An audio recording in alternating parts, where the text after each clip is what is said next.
आज याचं श्रेय सर्व तळागाळातले आपले सर्वच भारतीय जनता पक्षाचे कार्यकर्ते आणि चंदगडकरांचं जेवढं कौतुक करू तेवढं कमी आहेत। चंदगडकरांनी माझ्या विधानसभेचा मला भरभरून आशीर्वाद दिलात। आता पण नगराध्यक्ष उमेदवारीसाठी खूप ताकद दिलीत आणि आमचे शिंदे साहेबांच्या गटांचे जर लोक आपल्यासोबत असले तर आपण 17च्या 17 पैकी आपण जिंकलो असतो।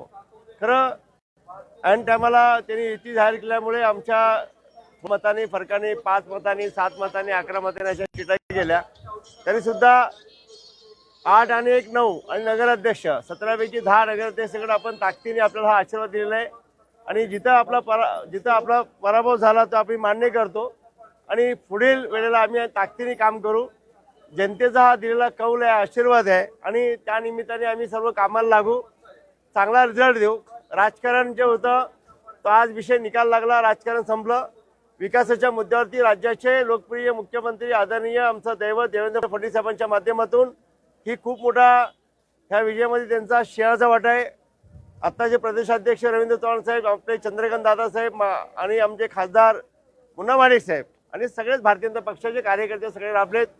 सचिन बळ्ळाजी असतील, आमचे रवींद्र बांदुकर असतील, रामदेव पाटीलजी असतील, आमचा अध्यक्ष भारतीय जनता पक्षाचा शहर अध्यक्ष, ह्या सगळ्यांनी जीवाचं रान केले आणि सगळे कार्यकर्ते राबलेत। आणि पहिल्यांदा मुस्लिम समाजातील आमच्या भगिनी, आमचे बांधव पहिल्यांदा भारतीय जनता सोबत आलेत, त्यांचं मी मनापासून खूप कौतुक करतो। आणि भविष्यात हा परिवार आपल्या भाजप परिवारमध्ये एकत्र राहून आम्ही चांगल्या विकासाचं काम करूया, आपल्याला आश्वस्त करू इच्छितो।